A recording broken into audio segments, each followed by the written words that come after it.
नमस्कार दोस्तों, मेरा नाम शुभम पांडे। आप सभी लोगों का स्वागत करता हूं विजय सूत्रा के सबसे बेहतरीन से प्लेटफॉर्म के ऊपर। आज यहां पर मैं आप लोगों के साथ डिस्कस करूंगा आपके एसएससी पीवाईक्यू क्वेश्चन को, जो कि 11 नवंबर 2021 में हुआ था। और ये एसएससी स्टेनो का आपका प्रीवियस ईयर क्वेश्चन पेपर देखने के लिए मिलेगा। शिफ्ट 1 का जो पेपर है उसको हम लोग यहाँ पर डिस्कस करके चलेंगे।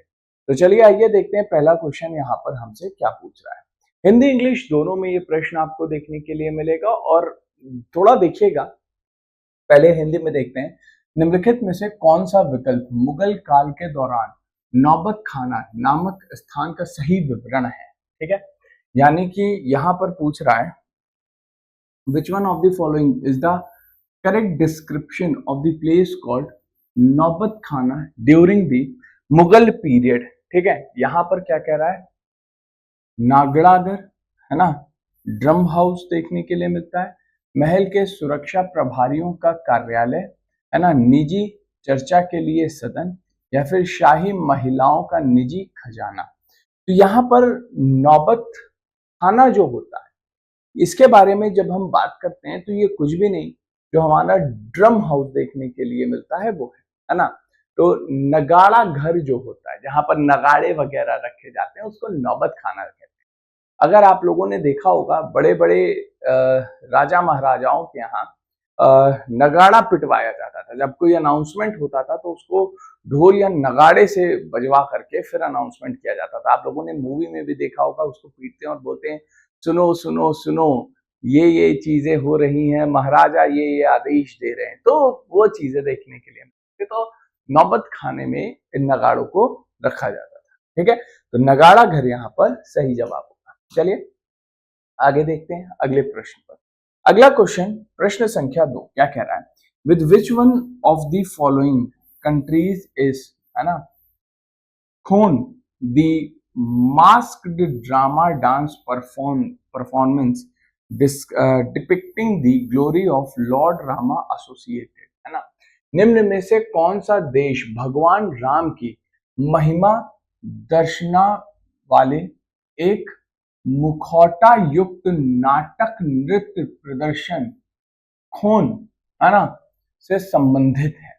तो कौन सा देश है, और ये अंतरराष्ट्रीय देश हमें यहाँ पर देखने के लिए मिलेगा जो यहाँ पर ये नृत्य करता है।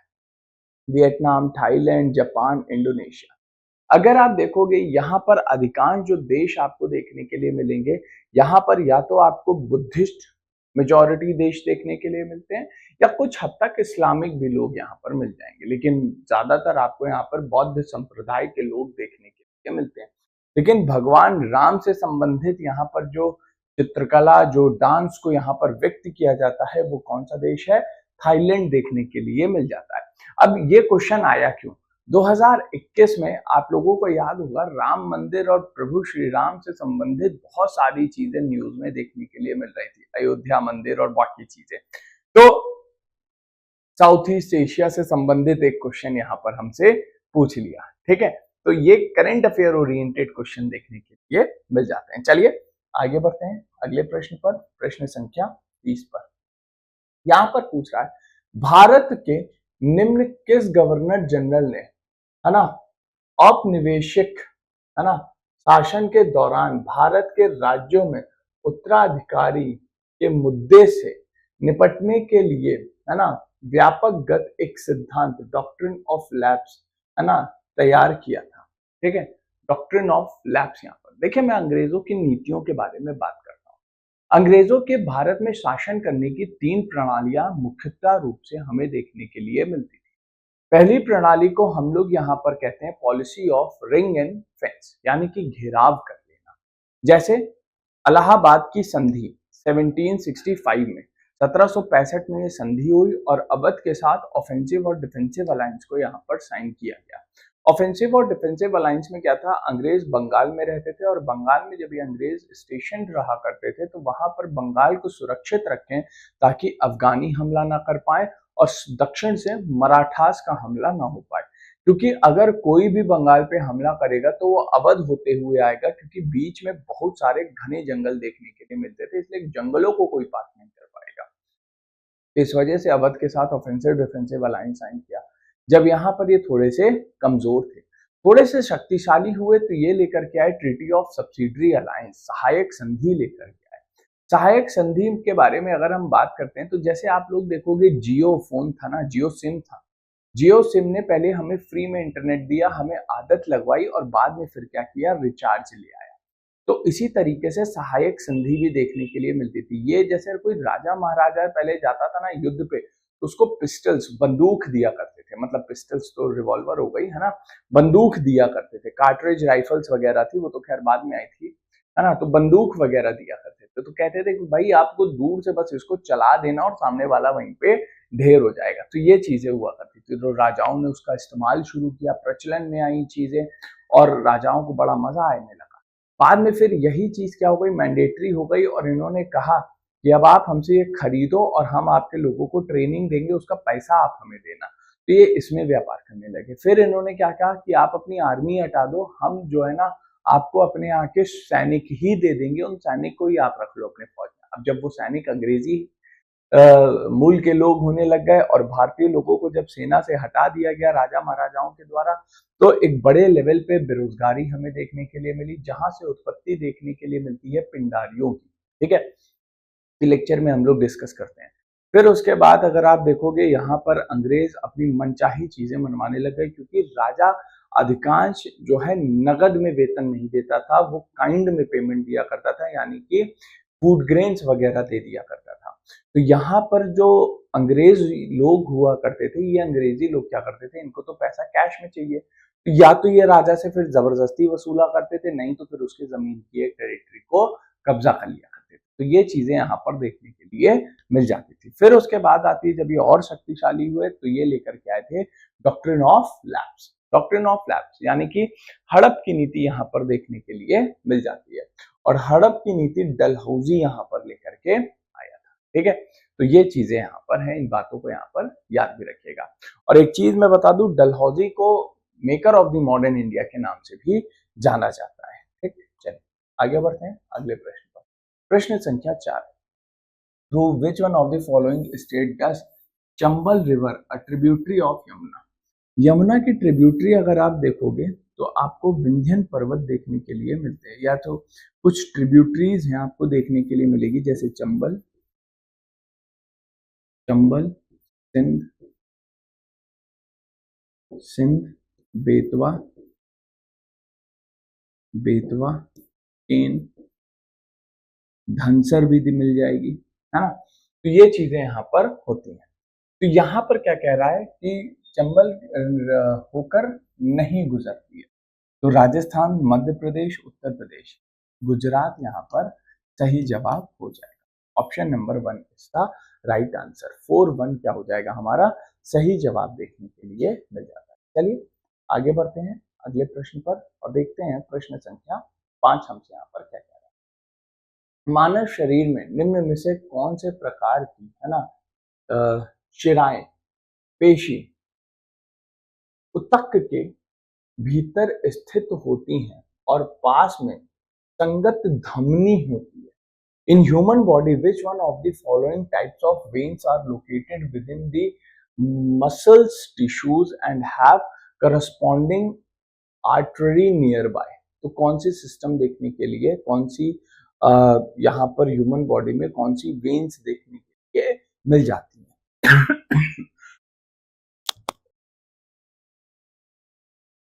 ठीक है, तो यहाँ पर आपको देखने के लिए मिलेगा, आपको दैहिक शिराएं हैं, यानी कि सिस्टमैटिक आपको वेन्स मिलेंगी, डीप वेन्स है ना, सुपरफिशियल वेन्स हैं, या फिर पल्मोनरी वेन्स। पल्मोनरी वेन्स और आर्टरीज तो भाई ये तो नहीं हो सकती, ठीक है। लेकिन यहाँ पर जो सही आंसर देखने के लिए मिलता है that is the option number, deep veins यहाँ पर देखने के लिए मिलती है, जो हमारे बॉडी में क्या है, अंदर की तरफ आ जाए।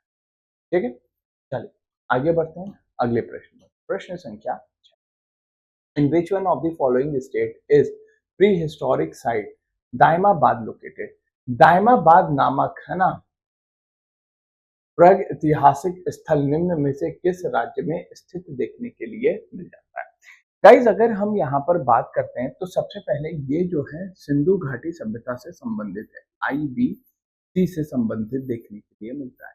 यहाँ पर आपको कुछ चीजें और भी पता होनी चाहिए। सबसे उत्तरी, दक्षिणी, पूर्वी और पश्चिमी साइड यहाँ पर कौन सी होती है, इंडस वैली सिविलाइजेशन की। जब हम यहाँ पर इनके बारे में बात करते हैं तो आपको यहाँ पर जो चीजें देखने के लिए मिलेंगी, सबसे नॉर्दर्न मोस्ट साइड कौन सी है, मांडा है। मांडा है, जम्मू एंड कश्मीर में आपको मिल जाएंगी। उसके बाद आपको यहाँ पर देखने के लिए मिलेगा आलमगीरपुर। आलमगीरपुर ये आपको यूपी मेरठ में मिलेगा, मेरठ में है। Clear, eastern most side. Southern most side जो है ये है आपकी दाइमाबाद। दाइमाबाद, और दाइमाबाद कहाँ है, महाराष्ट्र में। ठीक, फिर उसके बाद आपको देखने के लिए मिलती है सुक्त जिंदौर। सुक्त जिंदौर यहाँ पर मिल जाता है, ठीक है, ये बलूचिस्तान में है। तो यहाँ पर सही जवाब क्या हो जाएगा मेरे भाई, महाराष्ट्र यहाँ पर हमारा सही विकल्प देखने के लिए मिलेगा। चलिए आगे बढ़ते हैं अगले प्रश्न पर। प्रश्न संख्या 7। The union government has given in principle approval for setting up the major port at the place called at the place called, कौन सा राज्य है ना, वधावन, है ना। द वधावन ये लोकेटेड कहाँ पर है ना। वधावन नामक स्थान पर एक प्रमुख बंदरगाह स्थापित करने के लिए केंद्र सरकार ने स्वीकृति प्रदान की है। और ये वधावन कहाँ पर स्थित देखने के लिए मिल जाता है, किस राज्य में स्थित देखने को मिलेगा, वधावन।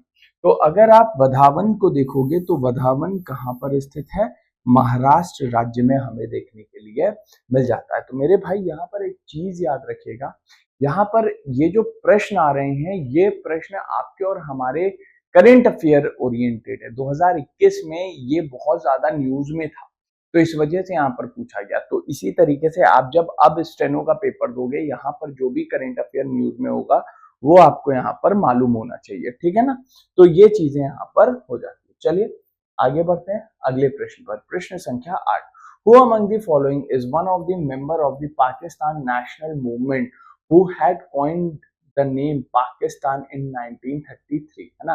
निम्न में से कौन पाकिस्तान राष्ट्रीय आंदोलन के सदस्य में से एक है जिसने 1933 में पाकिस्तान नाम रखा था। यहाँ पर उस व्यक्ति का नाम हमसे पूछा जा रहा है ना।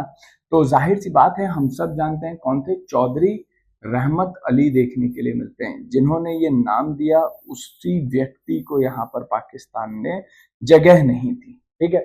चौधरी रहमत अली, इन्होंने नाम दिया पाकिस्तान, है ना। कहते हैं पाकिस्तान है, 5 नदियों के मिलने वाली जगह है ना। जैसे पंजाब को कहते हैं पंच नदियों का मिलन होता है, तो उसी तरीके से उसको पाकिस्तान कहा जाता है। यहाँ पे 5 नदियों से मिल करके एक जो नदी सिंधु वहां पर बह रही है, इस वजह से ये कुछ एक धार्मिक चीजें यहाँ पर बताई जाती हैं। बहरहाल उसमें हमें नहीं जाना है, लेकिन नाम जो पॉइंट किया गया था वो चौधरी रहमत अली ने यहाँ पर दिया, ठीक है। उसके बाद आगे बढ़ते हैं, है ना। ग्राफ्टिंग, है ना, grafting dash are horticulture technique used to join parts of 2 or more plants so they appear to grow in a single plant। अब देखो यहाँ पर क्या होता है, ग्राफ्टिंग होती है और ग्राफ्टिंग के साथ साथ एक चीज और यहाँ पर करी जाती है, ठीक है। और जैसे होता नहीं, आप यहाँ पर अगर एक पेड़ को देखिए, इस पेड़ की तना है यहाँ से इसको काट दिया गया, और यहाँ पर जैसे आप एक चीज देखो, मैं आपको बताता हूँ, जैसे हेयर ट्रांसप्लांट होता है, हेयर ट्रांसप्लांट में ग्राफ्ट्स लगाए जाते हैं। पीछे के बाल, यहाँ के जो बाल होते हैं इनको निकाल करके जिनके बाल आगे नहीं है वहां पर इनको लगा दिया जाता है, तो उसको कहते हैं ग्राफ्ट्स। तो आपने क्या किया, एक पेड़ के किसी एक जड़ को लिया और उस जड़ को ला करके यहाँ पर आपने लगा दिया, ठीक है, और फिर इसको पूरा आपने रैप कर दिया, ठीक। तो ये तो यहाँ पर देखने के लिए मिलती है ग्राफ्टिंग, और ग्राफ्टिंग के साथ साथ मुकुलन भी देखने के लिए मिलता है, यानी कि ग्राफ्टिंग और बडिंग भी होती है। ग्राफ्टिंग होगी, ये ग्राफ्टिंग है, और जो वहां पर आपने बीज रोपा था उसको बडिंग कहते हैं, और फिर वो धीरे धीरे क्या होता है, बड़ा होता है। ठीक है, तो ग्राफ्टिंग और बडिंग यहाँ पर हमें देखने के लिए मिल जाती है। So this is the right thing.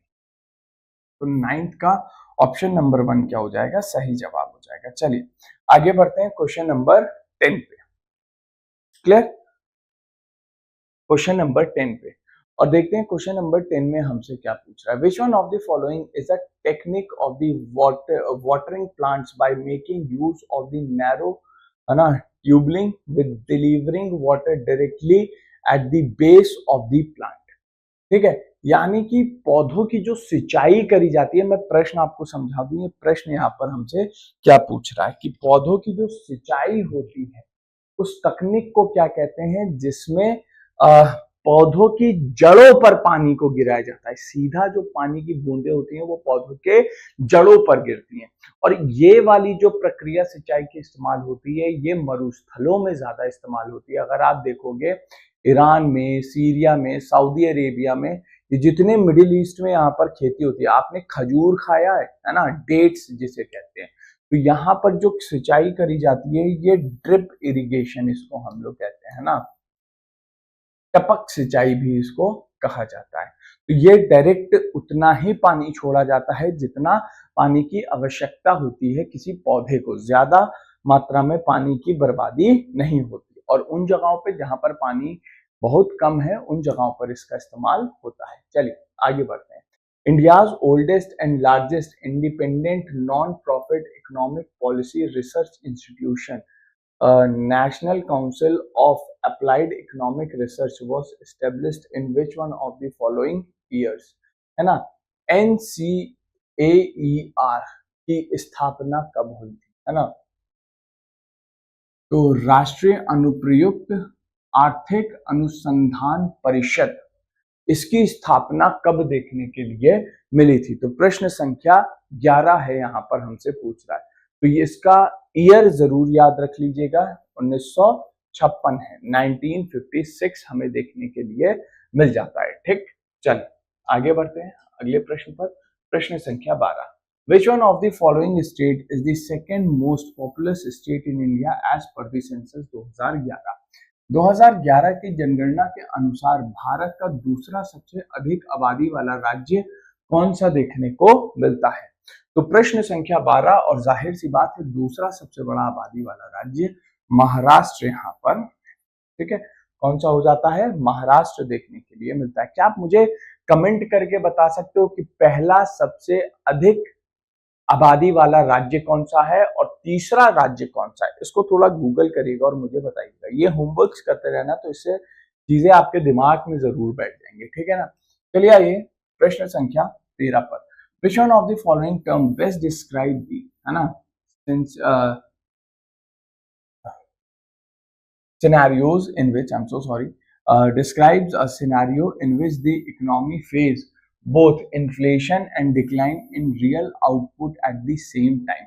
निम्न में से कौन सा पद एक ऐसी परिदृश्य का वर्णन करता है जिसमें एक अर्थव्यवस्था एक ही समय में मुद्रास्फीति और वास्तविक उत्पादन में गिरावट दोनों का सामना करती है ना।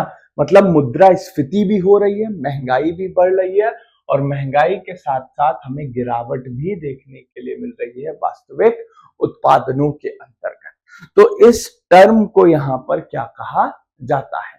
अब आप समझिएगा इस टर्म को, जैसे मान लीजिए हमारा वास्तविक उत्पादन गिर रहा है तो हमारी अर्थव्यवस्था भी क्या हो रही है, या तो गिरेगी या तो फिर वहीं पे स्थित देखने के लिए मिल जाती है।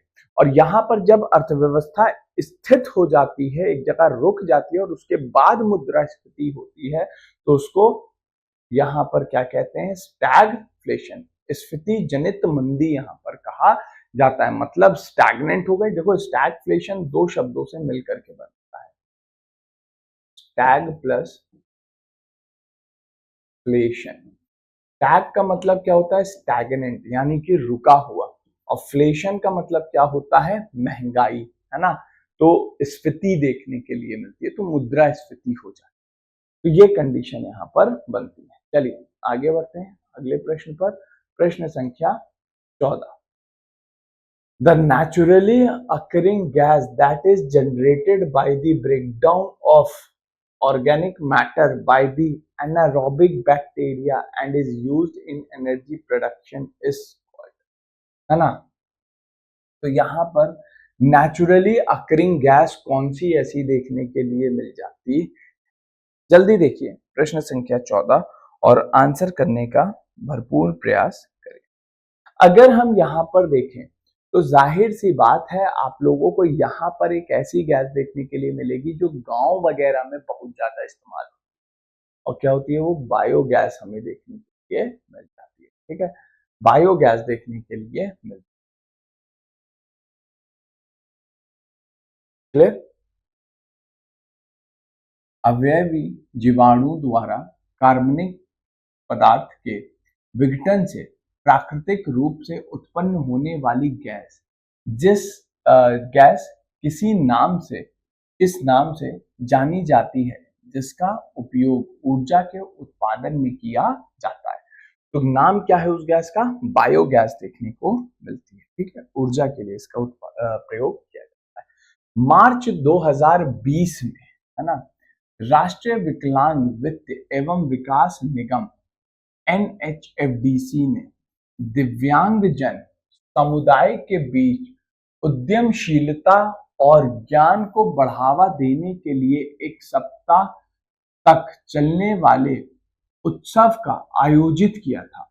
इस उत्सव को डैश कहा जाता है। इन मार्च 2020 the national handicapped finance and development corporation which is NHFDC organized a week-long fest for promoting the entrepreneurship and knowledge among the Divyangjan community. The fest was called as, इस नाम से इस फेस्ट को हम लोग यहाँ पर जानते हैं। क्लियर? तो ये जो फेस्ट देखने के लिए मिलता है इसको यहाँ पर कहा जाता है एकम। याद रखिएगा, करंट अफेयर संबंधित प्रश्न आता है तो इसको क्या कहते हैं? एकम के नाम से जानते हैं। चलिए आगे बढ़ते हैं अगले प्रश्न पर।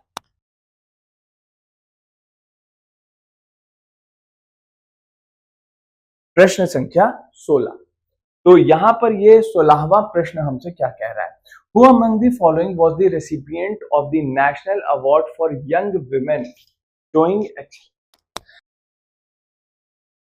showing excellence through application of technology of societal benefits in March 2020? निम्न में से कौन मार्च 2020 में सामाजिक लाभार्थ हेतु प्रौद्योगिक के अनुप्रयोगों द्वारा उत्कृष्टता दर्शाने वाली युवा महिलाओं के लिए राष्ट्र पुरस्कार की प्राप्तकर्ता थी? तो कौन यहाँ पर हमें देखने के लिए मिल जाती है? तो यहाँ पर अगर आप इस प्रश्न को देखोगे मेरे भाई तो आपको देखने के लिए मिलेगा, ये भी क्या है, ये भी हमारा करंट अफेयर ओरिएंटेड क्वेश्चन है। तो अब ये क्वेश्चन आ चुका है तो इसके आने की संभावना जो है ना थोड़ी सी कम है। तो आप इससे मिलते जुलते जो अवार्ड एंड ऑनर्स के क्वेश्चंस होते हैं, पुरस्कार के जो क्वेश्चन होते हैं, आप उसको पढ़ सकते हो।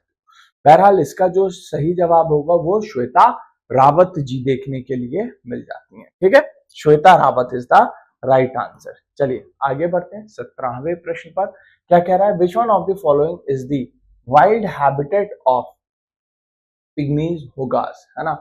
तो यहाँ पर एक क्या है, निम्न में से कौन सा, है ना, सानो बैनल का जंगली निवास स्थान है? तो कौन सा देखने के लिए मिल जाता है ना। यहाँ पर वाइल्ड हैबिटेट देखने के लिए मिलता है ऑफ पाइग्मी होगस, है ना। तो पाइग्मी होगस का यहाँ पर कौन सा जंगली निवास है ना। इसको हिंदी में हम लोग हॉग भी पढ़ते हैं और अंग्रेजी में हॉगस भी यहाँ पर बोल सकते हैं। ठीक है, तो दोनों ही प्रोनाउंसिएशन सही है। तो यहाँ पर मानस नेशनल पार्क क्या हो जाएगा? सही जवाब हो जाएगा। ठीक है, तो नेशनल पार्क्स, है ना, जो उद्यान वगैरह होते हैं, राष्ट्रीय उद्यान होते हैं, इनसे संबंधित प्रश्न भी आपसे पूछे जाते हैं। भारतीय संविधान का निम्न में से कौन सा अनुच्छेद केंद्र को राज्यपाल की सिफारिश पर राज्य प्रशासन को नियंत्रण में लेने की शक्ति प्रदान करता है? अगर आप देखिए आपातकाल की स्थिति आती है ना, यानी कि इमरजेंसी। और इमरजेंसी जो होती है ये 3 प्रकार की हमें और आपको देखने के लिए मिलती है। 352, 356, 356 और 360। 352 के बारे में बात करते हैं तो राष्ट्रीय आपात है, यानी कि नेशनल इमरजेंसी है। ये हमारा प्रेसिडेंट रूल यानी कि राष्ट्रपति का शासन देखने के लिए मिलता है, और ये वित्तीय आपात हमें यहाँ पर देखने को मिल जाता है। तो जाहिर सी बात है क्या हो जाएगा सही जवाब, 356 हमें यहाँ पर देखने के लिए मिलेगा। 356 इज द राइट आंसर। चलिए आगे बढ़ते हैं अगले प्रश्न पर। प्रश्न संख्या 19, through which one of the following constitution amendment did right to property cease to exist as a fundamental right. निम्न में से किस संविधान संशोधन के माध्यम से संपत्ति के अधिकार मौलिक अधिकार के रूप में, है ना, हटा दिया गया या अस्तित्व में नहीं है ना। तो कौन सी ऐसी चीजें देखनी, कौन सा संविधान संशोधन है, पहले यहाँ पर समझते हैं। संपत्ति का अधिकार जो था, यह संपत्ति का अधिकार हमारे मौलिक अधिकार के अनुच्छेद 31 में था, और इसी के साथ साथ हमें ये देखने के लिए मिलता था अनुच्छेद 19 क्लॉज 1 सब क्लॉज एफ में। लेकिन इसको 44वें संविधान संशोधन 44 कॉन्स्टिट्यूशन अमेंडमेंट एक्ट 1978 के माध्यम से मौलिक अधिकारों से हटा दिया गया, और इसको रखा गया है भारतीय संविधान के भाग 12 में। क्लियर, भाग 12 में, और अनुच्छेद 300A के अंतर्गत रखा गया है। अब ये हमारा कैसा है, कानूनी अधिकार देखने के मिल जाता है। तो सही जवाब क्या होगा, 44वां संविधान संशोधन। ठीक है, चलिए आगे बढ़ते हैं। The report of the Controller and Auditor General of India relating to the accounts of the states are, है ना, किसी राज्य के लेखांकन, है ना, से संबंधित भारत के नियंत्रण और महालेखा परीक्षण की रिपोर्ट को क्या कहते हैं, है ना। Submit to the finance minister of the state for the compliance of the audit observation uploaded on the official website of the Controller and Auditor General, submitted to the President who causes them to be laid before the House of the Parliament, submitted to the Governor। अब एक चीज देखिएगा, ये जो यहाँ पर आपको देखने के लिए मिलता है ये पद, नियंत्रक और महालेखा, कंट्रोलर एंड ऑडिटर जनरल, अगर ये केंद्र सरकार की किसी भी चीज की जांच करता है तो उसकी रिपोर्ट देता है राष्ट्रपति को, और राज्य सरकार के अंतर्गत अगर ये कोई भी जांच करता है तो उसकी रिपोर्ट ये देता है किसे, राज्यपाल को, और राष्ट्रपति उस रिपोर्ट को संसद के आगे रखते हैं, राज्यपाल उसको राज्य विधानमंडल के आगे यहाँ पर रिपोर्ट को रखेंगे। तो चौथा क्या हो जाएगा, सही जवाब यहाँ पर देखने के लिए मिलेगा। आगे बढ़ते हैं। तो यहां पर पूछ रहा है which is the highest peak of Aravali range. जो अरावली पर्वत अहमदाबाद से दिल्ली तक आपको देखने के लिए मिलती है, इसकी सबसे ऊंची चोटी की नाम क्या है। गुजरात में आपको ये चोटी देखने के लिए मिलती है, और अहमदाबाद वाले क्षेत्र में आपको मिलेगी, और इसको हम लोग कहते हैं गुरु शिखर पर्वत के नाम से भी जानते हैं। क्या कहते हैं इसको हम लोग, गुरु शिखर पर्वत कहते हैं। अरावली की ये सबसे ऊंची चोटी है। अगर आप दिल्ली में देखोगे, ये अहमदाबाद से दिल्ली तक जाती है, ठीक है। तो दिल्ली में इसकी जो औसतन ऊंचाई है, एवरेज, मैं एवरेज ऑल्टीट्यूड बता रहा हूँ, ठीक है, औसतन ऊंचाई इसकी 400 मीटर देखने के लिए मिल जाएगी। लेकिन अगर आप अहमदाबाद में देखोगे तो गुरु शिखर की जो औसतन ऊंचाई देखने के लिए मिलेगी वो 1700 मीटर के आसपास आपको मिल जाएगी। ये मैं औसतन ऊंचाई बता रहा हूँ, एग्जैक्ट डेटा मैं नहीं दे रहा हूँ, ठीक है ना। चलिए आगे देखते हैं। In March 2020, Prime Minister Narendra Modi handed over his social media account to Indian women achievers to share their achievements. Who among the following was not one of them? मार्च 2020 में प्रधानमंत्री नरेंद्र मोदी ने अपने सोशल मीडिया अकाउंट को भारतीय महिला लक्ष्य प्राप्तकर्ताओं को उनकी उपलब्धियों को साझा करने के लिए सौंप दिया। निम्न में से कौन उनमें से एक नहीं, यानी कि 3 इनमें से एक देखने के लिए मिले, एक इसमें से नहीं। अब ये क्या था, ये 2021 का प्रश्न है, तो 20 में बड़ा चर्चित था, तो जाहिर सी बात है ना।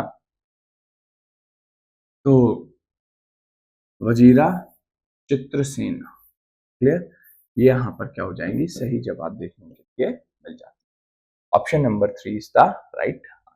चलिए आगे बढ़ते हैं प्रश्न संख्या 23 पे और देखते हैं क्या कह रहा है। With which one of the following nations did India ink a landmark defense pact in June 2020 to access each other base, है ना।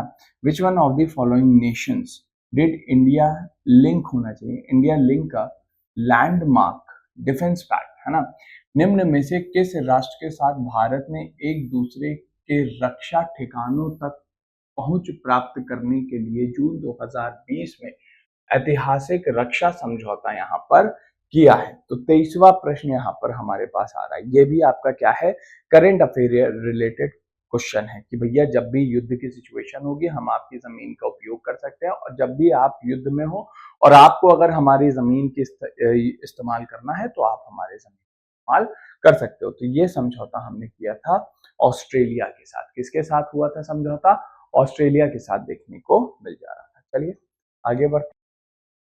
24वां प्रश्न हमसे यहाँ पर क्या पूछ रहा है, which one of the following device is used to digital circuits so that the information stored in a large computer memories is not lost during the momentary electric power failure। मतलब जैसे आप लोग अपने कंप्यूटर्स वगैरह में काम करते हो और जैसे तुरंत ही वहां पर पावर कट हो जाता है तो आपके जो भी डेटा वगैरह होता है वो स्टोर रहे, ठीक है। जैसे as of sudden power failure हो जाता है तो उस कंडीशन कौन सा डिवाइस यहाँ पर इस्तेमाल होता है ना। तो यहाँ पर आपको देखने के लिए capacitor is the right answer. चलिए आगे बढ़ते हैं हमारे अगले क्वेश्चन पे, देखते हैं अगला क्वेश्चन पर क्या होगा। कंप्यूटर के भी क्वेश्चन आपके एग्जाम में आते हैं। इन फरवरी 2020 the Indian railway launch the first restaurant on wheel, है ना, रेस्टोरेंट ऑन व्हील। यहाँ पर फरवरी 2020 में भारतीय रेलवे ने अपना पहला रेस्टोरेंट ऑन व्हील आरंभ किया, है ना। रेस्टोरेंट का उद्घाटन डैश रेलवे स्टेशन के परिसंचारित क्षेत्र में किया गया था। रेस्टोरेंट ऑन व्हील यहाँ पर कहाँ पर इसका उद्घाटन हुआ था, है ना, किस जगह यहाँ पर हमें देखने के लिए मिला था। अब देखिए ये सारी चीजें आपको बहुत ज्यादा देखने के लिए मिलेंगी। अब जैसे मैं आप लोगों को बताऊं, आप लोगों ने यहाँ पर कुछ चीजें देखी होगी। पहली बात तो याद रखिएगा ये पश्चिम बंगाल में था, है ना। आसनसोल में देखने के लिए मिलता है वेस्ट बंगाल में, ठीक। जैसे आप कुछ रेलवे स्टेशन को देखें उसके बाहर रेलवे के जो कूपे होते हैं ना, जो डिब्बे होते हैं, उन डिब्बों को लगा दिया गया है ताकि आप बैठिए वहां पर, आइए परिवार के साथ डिनर वगैरह करिए, लंच करिए, ब्रेकफास्ट करिए। तो वो चीजें हैं। तो रेस्टोरेंट ऑन व्हील यहाँ पर सबसे पहले जो शुरू किया गया था यहाँ पर था आसनसोल में देखने के लिए मिल जाता है, ठीक है। चलिए आगे बढ़ते हैं।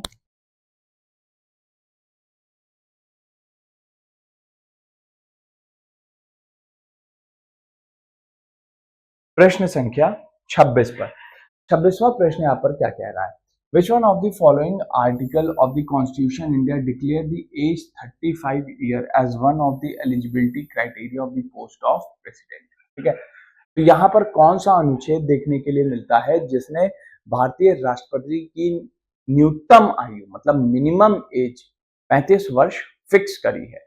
तो यह जो अनुच्छेद देखने के लिए मिलता है 58 है। और क्या होना चाहिए, भारत का नागरिक होना चाहिए, ठीक है, भारत का नागरिक होना चाहिए, एक citizen of India, citizen of India. दूसरी चीज यहाँ पर एज 35 वर्ष से अधिक होनी चाहिए, मिनिमम कम से कम 35 साल तो होना चाहिए, ठीक है।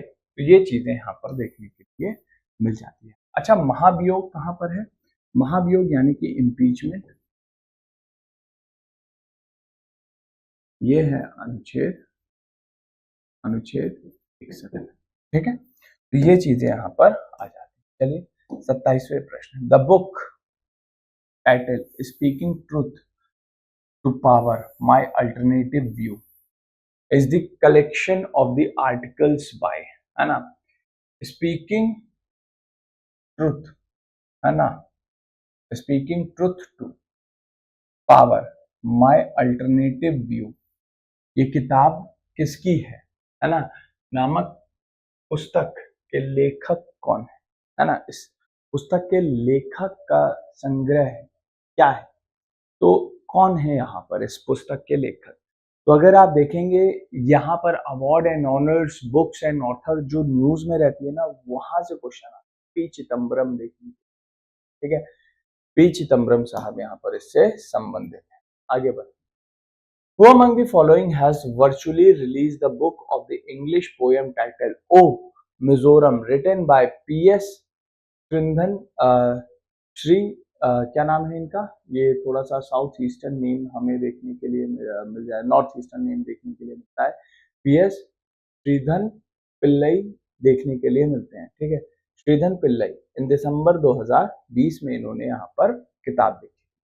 तो ये ओ मिजोरम जो पीएस श्रीधन पिल्लई ने लिखी थी, who among the following has virtually release, यहाँ पर इस किताब को किसने रिलीज किया था, आप देखे होंगे इस किताब की एक बहुत बड़ी लॉन्चिंग भी आपको देखने के लिए मिली थी। और इस किताब की जो यहाँ पर लॉन्चिंग करी गई थी वो किसने करी थी, एम वेंकैया नायडू जी वहां पर उस समय मिल रहे थे, इन्होंने यहाँ पर इस किताब की लॉन्चिंग करी थी, ठीक है। एम वेंकैया नायडू कौन थे भारत के, क्या आप बता सकते हैं, या क्या ये किसी संवैधानिक पद पर बैठे हुए थे, बिल्कुल बैठे हुए थे, क्या संवैधानिक पद था, आपको यहाँ पर ये बताना है। चलिए, विच one of the following is not a, है ना, मैंडलिन डिसऑर्डर, है ना, निम्न में से कौन सा एक मैंडलियन विकार नहीं है ना, तो जाहिर सी बात है यहाँ पर आपको देखने के लिए मिलेगा टर्नर सिंड्रोम, है ना, टर्नर सिंड्रोम यहाँ पर क्या है, एक मैंडलियन डिसऑर्डर देखने के लिए नहीं मिलता, ठीक। आगे which one of the following year did Jahangir die, Jahangir की मृत्यु कौन से सन में हमें देखने के लिए मिली थी, तो 1627 में जहांगीर भाई साहब की मृत्यु हो गई, ठीक है, 1600। आगे 31वां, for which of the following countries does tennis player Novak जोकोविच प्ले, है ना, जो नवाक जोकोविच हैं, जो एक टेनिस प्लेयर हैं जिनका बहुत बड़ा नाम है, ये कौन से देश से आपको संबंधित देखने के लिए मिल जाते हैं, इनके किस देश की तरफ से यहाँ पर खेलते हैं, कौन, नवाक जोकोविच। अगर आप यहाँ पर देखोगे तो ये किसकी तरफ से खेलते हैं, सर्बिया की तरफ से ये, ठीक है, सर्बिया इसका राइट आंसर। चलिए आगे बढ़ते हैं।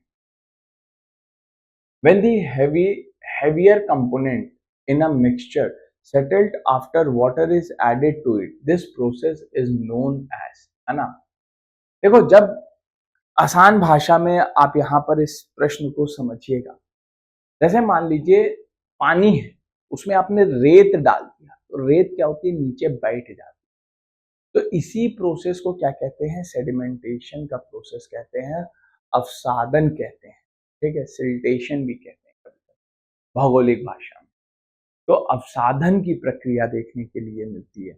अगर आप देखिए जो सबसे अधिक घनत्व वाला पदार्थ होगा वो सबसे नीचे, और जिसका घनत्व सबसे कम होगा वो सबसे ऊपर हमें यहाँ पर देखने को मिल जाता है, ठीक है। तो कौन सी प्रक्रिया होती है, अवसादन की प्रक्रिया हमें यहाँ पर देखने को मिलती है। चलिए आगे बढ़ते हैं। अगला प्रश्न है ना, Theyyam is the ritual of art from which one of the following state, Theyyam निम्न में से किस राज्य की धार्मिक कला शैली है, गोवा, तमिलनाडु, कर्नाटका या फिर केरला। जब हम तय्यम के बारे में बात करते हैं तो ये जो तय्यम आपको देखने के लिए मिलता है ये केरला की क्या है, केरला राज्य की एक धार्मिक कला शैली देखने के लिए मिलती है, ठीक है। क्या कहते हैं इसको, तय्यम कहते हैं। तो याद रखिए तय्यम का संबंध किससे है, केरला से है, ठीक। आगे बढ़ते हैं 34वें प्रश्न पर, ठीक है। एलम, ठीक, क्या पूछ रहा है, एलम पूछ रहा है, फिटकरी बनाने के लिए, है ना, बॉक्साइट को डैश में घोला जाता है, तो किस में घोला जाता है? सल्फ्यूरिक एसिड में घोला जाता है। Alum is made by dissolving the bauxite in the sulphuric acid. ठीक है, तो केमिस्ट्री के भी प्रश्न यहाँ पर कुछ 5 यहाँ पर क्या कह रहा है ना, हमसे यहाँ पर पूछा जा रहा है इस क्वेश्चन में, झिझिया नृत्य निम्नलिखित में से किस राज्य का लोकप्रिय नृत्य है? ठीक है, ये कौन से राज्य का लोकप्रिय नृत्य देखने के लिए मिलता है? Jhijhiya dance is a popular folk dance of which one of the following state? तो यहाँ पर हमारा जो राइट आंसर देखने के लिए मिलेगा दैट इज दी, ठीक है, मध्य प्रदेश, बिहार, हरियाणा और उत्तर प्रदेश में से जो सही जवाब होगा वो होगा हमारा ऑप्शन नंबर बी, यानी कि 2, Bihar is the right answer. Clear? तो चलिए आगे बढ़ते हैं अगले क्वेश्चन पे और देखते हैं अगला क्वेश्चन हमारा यहाँ पर क्या कह रहा है। ठीक है,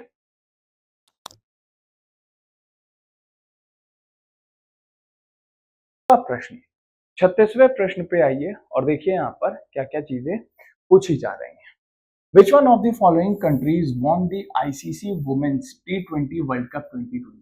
भाई ये भी क्या है, करंट अफेयर का प्रश्न है। ठीक है, निम्नलिखित में से किस देश ने आईसीसी महिला T20 विश्व कप 2020 जीता? वो कौन था? ऑस्ट्रेलिया। ठीक है, ऑस्ट्रेलिया यहाँ पर क्या है, सही जवाब देखने के लिए मिल जाता है। चलिए 37वें प्रश्न पर आते हैं। The union government of India launch PM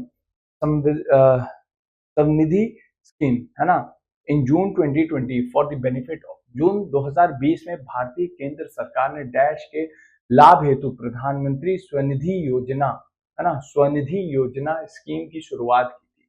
तो ये जो स्वनिधि योजना है ये किसके लिए लॉन्च की गई थी? तो अगर आप यहाँ पर इस स्वनिधि योजना को देखोगे तो ये जितने भी सड़क पर लोग सामान बेचते हैं, सड़क विक्रेता जो होते हैं, उनके लिए स्वनिधि योजना का आरंभ किया गया था ताकि इनको एक प्रॉपर चैनलाइज वे में लेकर के चला जा सके। ठीक, आगे, which one of the following state has under ground bunker museum in the official residence of its governor, है ना, निम्न में से किस राज्य के राज्यपाल के आधिकारिक निवास में एक भूमिगत बंकर संग्रहालय स्थित है? तो वो राज्य कौन था? आपको भी सुन के बड़ा थोड़ा सा अजीब लग रहा होगा कि ऐसा भी कोई राज्य है जहां पर अंडरग्राउंड यहाँ पर म्यूजियम वगैरह देखने के लिए मिल रहा है, संग्रहालय देखने के लिए मिल रहा है। तो यह राज्य यहाँ पर कौन सा देखने के लिए मिलता है? अगर आप यहाँ पर देखते हो तो यह राज्य कौन सा है? महाराष्ट्र है। महाराष्ट्र में देखिए बहुत सारी खूबसूरती आपको देखने के लिए मिलेगी, बहुत सारी ऐसी कहानियां हैं, बहुत सारी ऐसी चीज आपको देखने के लिए मिल जाएंगी जो महाराष्ट्र में छुपी हुई हैं। चलिए आगे बढ़ते हैं। अगला प्रश्न, विच one of the following countries is the headquarter of the international association of athletic federation IAAF located? निम्न में से कौन से देश में international association of athletic federation का मुख्यालय स्थित देखने के लिए मिलेगा, है ना? तो IAAF का जो हेडक्वार्टर है ये कौन से देश में स्थित देखने के लिए मिलता है? तो मोनाको है, मोनाको। ठीक है, मोनाको एक देश है, वहां पर आपको ये स्थित देखने के लिए मिलेगा। आगे बढ़ते हैं। Which one of the following date is Global Hand Washing Day observed? है ना, विश्व हस्त प्रक्षालन दिवस निम्न में से किस तारीख को मनाया जाता है? नेशनल हैंड वॉश डे कब सेलिब्रेट किया जाता है? इट इज 15 अक्टूबर, 15 अक्टूबर को। ऐसे डेज एंड डेट्स भी इंपॉर्टेंट होते हैं। देख लो करंट अफेयर के ही क्वेश्चन अभी तक हम लोग कर रहे हो, बहुत ज्यादा करंट अफेयर का वेटेज है भाई, है ना। तो करंट अफेयर आप एनी डे मना नहीं कर सकते। ठीक है, चलिए, विच one of the following gas is filled into the कौन सा बलून है? निम्न में से कौन सी गैस तार फिलामेंट, है ना, वो जो बल्ब होता है ना, बल्ब का जो फिलामेंट होता है, इनकैंडिडेंट्स जो देखने के लिए मिलते हैं। ठीक है, I am so sorry due to the tongue twister I can't pronounciate this thing, है ना। तो यहाँ पर जो फिलामेंट है, ये फिलामेंट जो जलता है, यहाँ पर कौन सी गैस को भरा जाता है? तो हमसे ये पूछा जा रहा है इस प्रश्न पे। तो अगर आप गैस देखोगे तो नाइट्रोजन देखने के लिए मिलती है, क्योंकि ये हल्की होती है और थोड़ी ठंडी गैस देखने के लिए मिल जाती है। ठीक है, तो नाइट्रोजन को यहाँ पर भर दिया जाता है ताकि फिलामेंट की एक जो लाइफ टाइम स्पैन है वो थोड़ा सा बढ़ सके। ठीक है, कभी कभी कुछ टंग ट्विस्टर्स आ जाते हैं। चलो, in which one of the following cities has the memorial dedicated to second world war been built by the Japan? तो कहां पर जापान द्वारा निम्न में से किस शहर में द्वितीय विश्व युद्ध से समर्पित स्मारक बनाया गया है? तो कहां पर यह स्मारक आपको देखने के लिए मिलेगा? ये जो स्मारक हमें देखने के लिए मिलता है ये इम्फाल में है। ठीक है, कहाँ है? इम्फाल में है। ठीक, अगला, as per the census of India 2011 which one of the following had the least population density among the union territory? भारतीय जनगणना 2011 के अनुसार निम्न में से किस केंद्र शासित प्रदेश का जनसंख्या घनत्व सबसे कम था? तो यहाँ पर 43वां जो प्रश्न हमें देखने के लिए मिल रहा है, ये 2011 की जनगणना हमारे लिए सबसे महत्वपूर्ण है। तो कौन सा हो जाएगा? अंडमान और निकोबार द्वीप समूह आपको देखने के लिए मिलेगा। ठीक है, आगे बढ़ते हैं 44वें प्रश्न पर। Which one of the following amendment act make the preamble of the constitution for the world unity of the nation to the world unity integrity of the nation? तो प्रस्तावना में अभी तक सिर्फ और सिर्फ एक ही बार संशोधन हुआ है और वो भी 42वां संविधान संशोधन देखने के लिए मिला है। 3 शब्दों को यहाँ पर जोड़ा गया था। कौन कौन से देखने के लिए मिलते हैं? सोशलिस्ट, सेकुलर और इंटीग्रिटी यहाँ पर देखने के लिए मिलेगा। कौन कौन से? Socialist, secular and integrity. समाजवाद, धर्मनिरपेक्ष और इंटीग्रिटी शब्द यहाँ पर हमें देखने के लिए। चलिए, प्रस्तावना के अंतर्गत the president of India may be remove from his office from the impeachment for moral degradation, violation of the constitution in any criminal offence of unsound mind. देखिए, महाभियोग जो राष्ट्रपति के ऊपर लगाया जाता है, ये महाभियोग तब लगाया जाता है जब हमारे राष्ट्रपति महोदय हमारे संविधान का उल्लंघन करते हैं, तब राष्ट्रपति के ऊपर महाभियोग लगाया जाता है। यह अनुच्छेद 61 के अंतर्गत हमारे पास आ जाता है। आगे बढ़ते हैं 46वें प्रश्न पर। तो 46वां प्रश्न देखते हैं क्या होगा। As per the United States Department of Agriculture, which one of the following soil order is most widely disturbed in India? संयुक्त राष्ट्र अमेरिका की कृषि विभाग के अनुसार भारत में निम्न में से किस प्रकार का मृदा क्रम है ना सर्वाधिक है? तो यहाँ पर आपको देखने के लिए मिलेगा इंसेप्टिसेल्स, है ना, इंसेप्टी सॉइल देखने के लिए मिल जाती है, इंसेप्टी सॉइल। ठीक है, तो 4 इज द राइट आंसर। आगे बढ़ते, India rank dash on the global hunger index 2019 का है। ठीक है, अब ये डेटा आप लोगों को यहाँ पर पता होना चाहिए। तो इंडिया की जो रैंकिंग थी वो 102 थी 2019 की। तो करेंट अफेयर का ठीक ठाक वेटेज है यहाँ पर। ठीक है, आगे बढ़ते, which one of the following river has been mentioned at Vitasta in the Vedic literature? देखिए, जो वेदा जो लोग हुआ करते थे, जो सिंधु घाटी सभ्यता के लोग थे, जब ये गए तो इसके बाद जो वैदिक युग के जो लोग हुआ करते थे वो वहां पर आकर के रुके और वो 7 नदियों के बारे में जाना करते थे। तो उनमें से एक नदी देखने के लिए मिलती है वितास्ता, और वितास्ता जो हुआ करती थी इसको हम किस नाम से जानते हैं? झेलम के नाम से जानते हैं। ठीक है, चलिए आगे। Who among the following Indian boxer scored second place in the men's 69 weight category at the Asian Boxing Olympic qualified held in Aman Jordan? Clear? तो क्या नाम है उसका? अमन जॉर्डन में आयोजित एशियाई मुक्केबाजी ओलंपिक, है ना, क्वालिफायर्स में निम्न में से किस भारतीय मुक्केबाज ने पुरुषों के 69 केजी भार वर्ग में दूसरा स्थान हासिल किया। तो इस मुक्केबाज का यहाँ पर नाम क्या हो जाएगा? तो यहाँ पर आपको देखने के लिए मिलेंगे विकास कृष्णा। ठीक है, तो विकास कृष्णा जी थे। तो ये करंट अफेयर के क्वेश्चन है, उस टाइम के आपको देखने के लिए मिल जाएंगे। ठीक है, आगे बढ़ते हैं 50वें प्रश्न पर और देखते हैं क्या कह रहा है। Which one of the following state celebrates at state festival named, क्या नाम है इसका? यहाँ पर है बत्तुकम्मन, है ना, बत्तुकम्मा, कम्मा देखें बत्तुकम्मा। तो बत्तुकम्मा कहाँ पर मनाया जाता है? तेलंगाना में देखने के लिए मिलेगा। क्या आप बता सकते हो तेलंगाना का निर्माण कब हुआ था और किस राज्य से अलग करके बनाया गया था? तो चलिए आज के लिए इस सेशन को यहीं तक रखते हैं। This is all for today. I hope you people enjoy this lecture. Till then bye bye, नमस्कार and Jai Hind. Thank you so much, bye.